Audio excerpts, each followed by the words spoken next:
जे तुम्ही प्रस्थापितांच्या बाजूने आहे, आमच्या गरिबांचा जीव खायला.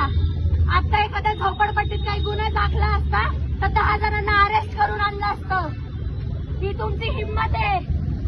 आणि जे लोक पैशाने बलाढ्य आहेत त्यांच्या बाजूने तुम्ही उभे आहेत. ही लढाई कधी तुमची माझी नव्हतीच. ही लढाई कधी जातीची नव्हतीच. ही लढाई होती प्रस्थापित विरुद्ध गरीब. आम्ही सुद्धा तुमच्या बाजूने उभे राहू जेव्हा तुमच्यावरती अन्याय होईल. याला चळवळ म्हणतात. तुम्ही छत्रपती शिवाजी महाराज विसरले. ते लढले नसते तर तुमच्या अंगावरती वर्द्या आल्या नसत्या. त्या बायांना इज्जत भेटली नसती. तुम्ही विसरले आणि तुम्ही विकले गेले. तुम्ही नामदेव ढसाळ कधी वाचलेच नाही आणि तुम्ही बाबासाहेब सुद्धा कधी वाचले नाही. तू आहे तुमच्यावर,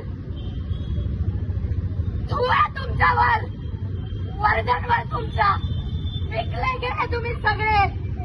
आणि या देशाचे शासन करते लाचार झाले. लाचार 4 दमड्यांसाठी हा देश माझा राहिलाय की नाही हा प्रश्न विचारते.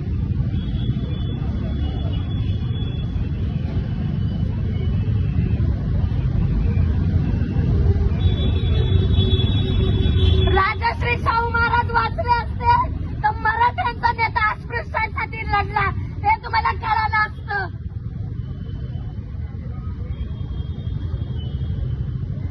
25 वर्षाची पोरगी जड झाली तुम्हाला म्हणून एवढे पोलीस लावले ते बंदोबस्त.